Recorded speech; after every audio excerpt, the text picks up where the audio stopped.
Chaos est un collectif de musiciens issus de la scène métal française. Donc le but était de sortir un single dont les ventes, l'argent collecté des ventes iront à la Fondation France, donc, qui s'occupe de fournir du matériel au personnel soignant.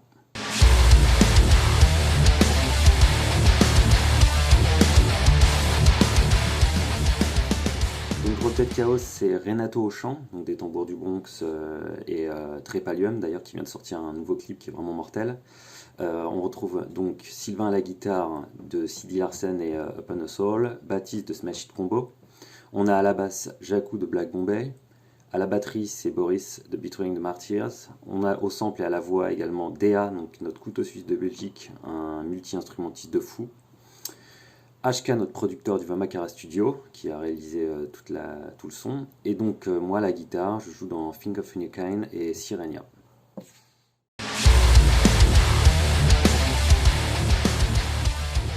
Bah écoute, tout allait très vite. Tout allait super vite. Sylvain avait déjà une super base en fait du titre. Il était quasiment prêt en fait, il avait tous les riffs et tout.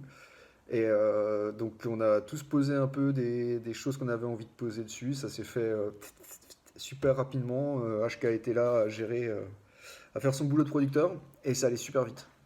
Et donc c'était mortel. On a fait ce single en une semaine à peu près d'écriture, de composition, une semaine de mix et puis c'était réglé quoi. Vraiment facile. C'était cool. On s'est tous compris, tous ensemble. Lettre à la poste. Enfin, pas à la poste de maintenant par contre.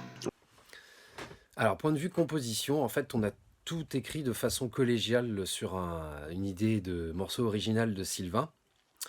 On a tout enregistré chacun de notre côté à la maison et c'est HK qui a récupéré toutes les parties et qui les a mixées pour les plus grands plaisirs de vos oreilles.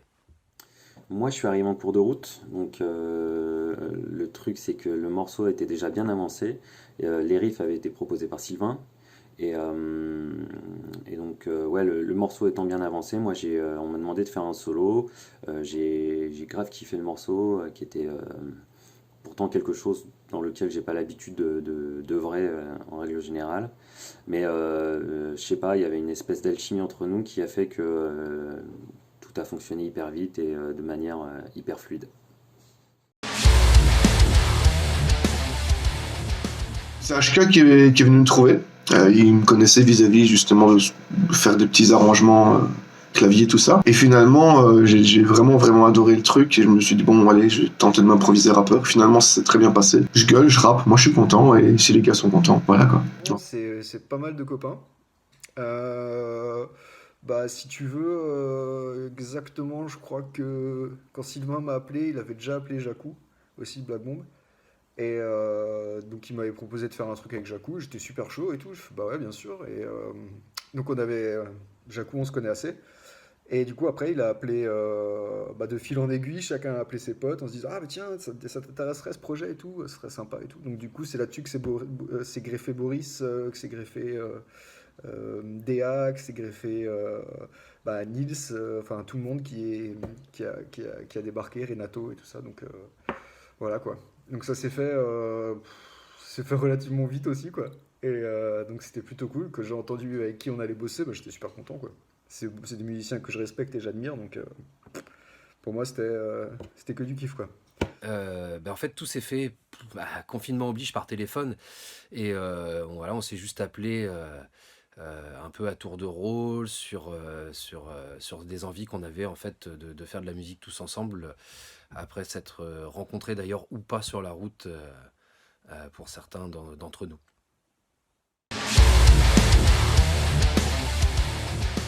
Donc les racines musicales et influences, forcément, je suis un pur produit du metal hardcore des années 90, avec comme groupe phare Pantera. Mais j'aime les années 90 de façon générale, même dans tout ce qui est pop et grand public. Et puis sinon, ça passe par des influences type Supertramp que j'adore, et ça va même jusque Simon & Garfunkel. Voilà, c'est assez divers et varié, on va dire. Bah là c'est un peu délicat puisque je pense que chaque musicien de ce collectif est issu d'une scène métal un peu différente les unes des autres. Moi, par exemple, ne serait-ce que dans mes groupes, je joue dans Think of a New Kind, qui est un groupe de death moderne, et Sirenia, qui est un groupe norvégien de métal symphonique à chant féminin. Donc, moi, si je devais citer mes influences, ça serait plus Symphony X, Nevermore, des trucs plutôt heavy. Mes influences, principalement, j'ai deux scènes complètement opposées. Donc la scène hip-hop française, oui, NTM, IM, surtout IM, Blue Phase, Starflame, Senpai pour parler de la Belgique aussi. Puis la scène aux US, principalement la West Coast. Je suis un grand fan de NWA, Dr. Dre, Snoop Dogg. Puis t'as Eminem, Immortal Technique. Et puis le black metal. Et voilà, black metal, c'est black metal. En fait, j'ai l'impression qu'on vient tous du milieu métal, mais on a tous des styles de métal un peu différents. Et voilà, moi je sais que je suis très néo-métal, hip-hop, gent. Donc, mon parcours en tant que musicien, on va faire relativement simple et essayer de faire concis. J'ai commencé, je suis bassiste, 100% bassiste, je ne fais pas de guitare, ni de batterie, ni rien d'autre, la basse me suffit. Donc j'ai commencé avec un groupe qui s'appelait The Missing Theory, qui m'a remis dans l'univers du métal. Après, j'ai eu la chance de rejoindre les incroyables Ultra Vomit pour plusieurs années de tournée entre Objectif Tune et Panzer Surprise. Qu'est-ce que j'ai fait d'autre? J'ai fait Qui aime ça?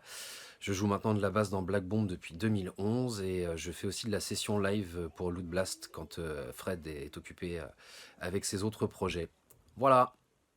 Bah moi déjà je suis musicien dans Smash Hit Combo, donc j'ai que ce groupe et ça fait quelques années qu'on tourne maintenant un peu en France, en Europe. Et voilà quoi, donc c'est pas ouf mais c'est très bien, moi je m'amuse bien avec mes potes et c'est très cool. Et du coup d'intégrer un nouveau projet comme Drop Dead là, ça me fait vraiment plaisir, c'est vraiment chouette. Donc, moi, il y a beaucoup trop de choses à dire, c'est-à-dire que j'ai beaucoup de groupes, j'ai beaucoup de projets qui sont d'horizons différents, que ce soit du rap, du post-rock, du rock, de la ballade, du métal extrême, des trucs bruitistes, tout ça. Mais principalement, je fais de la production. Plus ou moins comme ce que fait HK, mais en carrément moins bien par contre. Mais je le fais quand même bien. Le parcours individuel en tant que musicien, donc moi en fait j'ai commencé à rentrer un peu dans la scène métal française en 2011 avec un groupe qui s'appelait Leard Running. On avait sorti un album Beyond the Borders avec un set de Septic Flesh en guest.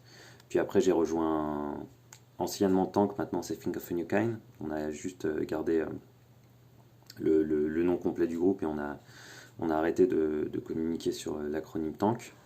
Et depuis 2017, j'ai eu l'opportunité d'intégrer un groupe étranger, Sirenia, qui est un groupe de métal symphonique norvégien. Pour moi, Drop Dead Chaos, c'est de la tatane. Mais de la tatane façon bien 90. C'est un rock metal bien racé et t'as un vrai message. Et ça, c'est un truc qui, pour moi, est primordial. On a un message, quoi. Bah ça va être cool. Ça va être super cool. Et ça va être un petit mix en fait de ce que tout le monde aime et de ce que tout le monde sait faire quoi. Donc ça c'est vraiment très chouette quoi. Ça va être un mélange fusion rock, gent, death, plein de trucs. L'univers qui va en ressortir, l'univers musical, c'est un peu compliqué puisqu'encore une fois, on a tous des influences différentes, mais on s'est mis en tête une ligne directrice qui est un espèce de new metal gentil moderne avec chacun une petite touche personnelle qui rend, je pense, la chose assez originale. Alors, question sur l'univers musical qui va ressortir de Drop Dead Chaos. Voilà.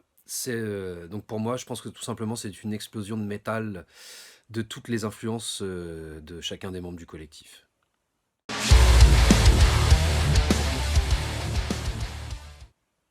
Alors, avez-vous d'autres titres en préparation? Qui sait? Chut. Pour l'instant, je ne dis rien. Bien sûr. Alors effectivement, on a commencé à envisager d'autres titres, donc rien n'est vraiment commencé, mais on a du matériel, donc on va y réfléchir. Bah ouais, vu que c'est un projet, donc c'est bénévole hein, ce qu'on fait, on leur a demandé si on pouvait bosser avec des pros, quoi, avec une belle agence de com, parce que nous c'est pas du tout notre métier la com, et on préfère laisser ça à des pros, donc c'est avec un gros plaisir qu'ils ont accepté de nous filer un coup de main sur ce projet, quoi, donc c'est vraiment très gentil à eux.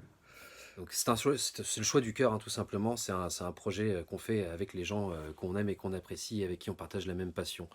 Donc ça, c'est une évidence, en fait.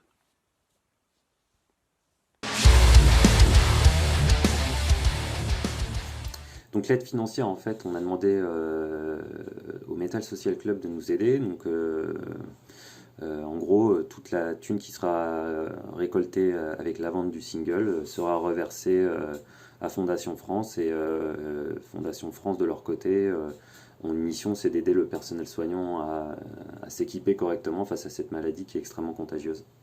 Bah ouais, voilà, en fait, si tu veux, le CD, il est. Enfin, le CD, la chanson, le titre, et en fait, tu donnes ce que tu veux, quoi. On a mis en place une cagnotte, et puis tout ça est géré par le Metal Club Society, je crois. Ouais, ouais, ça doit être ça. Et en fait, tout sera reversé à la Fondation de France, au Hôpitaux de Paris. Et puis voilà, donc tout ça c'est pour eux, et puis tout l'argent, les gens ils peuvent donner 2 euros, 1 euro, 200 euros, 500 euros, 1000. 1000.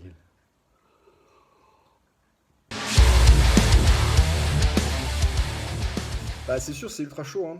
C'est ultra chaud, mais c'est un sale moment à passer.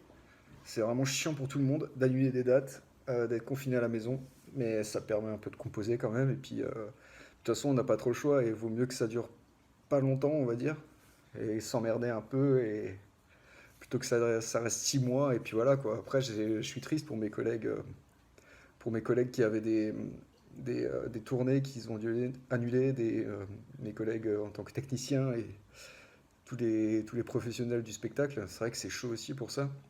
Donc voilà, on attend qu'ils mettent en place des mesures pour les intermittents, et puis on verra ce que ça dit. Je pense qu'il est un peu trop tôt pour se prononcer encore, mais en tout cas, ce qui va être super cool, c'est quand les concerts vont reprendre. Le confinement est très dur à vivre parce que en fonction du lieu dans lequel tu vis, soit tu as une maison, un jardin ou alors un 40 mètres carrés au milieu des immeubles. Donc c'est pas évident pour certains d'entre nous. Et ça l'est encore moins quand on se rend compte que tous les concerts, tous les plans, les festivals s'annulent les uns après les autres. En gros, ce qui nous permet voilà, d'avoir une flamme, c'est les prochains concerts, c'est de remonter sur scène. C'est vrai que ça devient de plus en plus difficile, alors on tient, mais ça fait grave chier. Alors personnellement, je m'en fous. Moi, je m'en fous. Je ne fais pas de musique pour avoir de l'argent parce que ça ne fonctionne pas. En tout cas, en ce qui me concerne. Moi, je veux aider les gens. J'ai toujours été comme ça. Je veux aider les gens et c'est tout. Mon activité à moi, en tant que producteur, pour le moment, j'ai rien à dire. Je suis cool. Je suis vraiment cool. Donc, je préfère vraiment, vraiment aider les gens. Ça, c'est clair. Je pense que la place du musicien sur la scène française et européenne, elle est pas évidente pour un musicien français qui fait du métal notamment, parce que déjà dans notre pays le style reste très underground, donc du coup on n'a pas une exposition sur les médias de masse qui nous permet donc de vivre de ça, et puis ça reste très difficile de s'exporter à l'étranger. Les labels étrangers sont un peu frileux quand tu as signé un groupe français, encore une fois à cause de l'image que le métal a en France et du peu d'exposition dont on bénéficie. Et je pense que c'est une place donc, qui est difficile à se faire. Il faut se battre, il faut croire en ce qu'on fait, et il faut bosser super dur.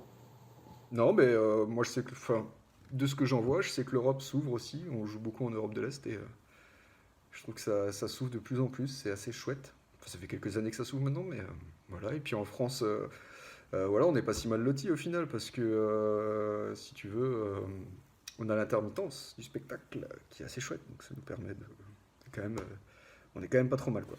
Alors, je parle principalement pour la Belgique, parce que c'est de là que je viens. Clairement pas assez reconnu comme un travail. On peut pas parler des indépendants qui, eux, t'as plus de 50% du salaire qui s'en va pour l'État. À un moment donné, tu te dis, comment est-ce que je peux commencer? Donc ça sert à rien, en fait. Si t'as pas autant de thunes derrière, ça sert à rien. Donc pour moi, que ce soit musicien ou que ce soit une personne qui travaille dans les arts, c'est très difficile, malheureusement.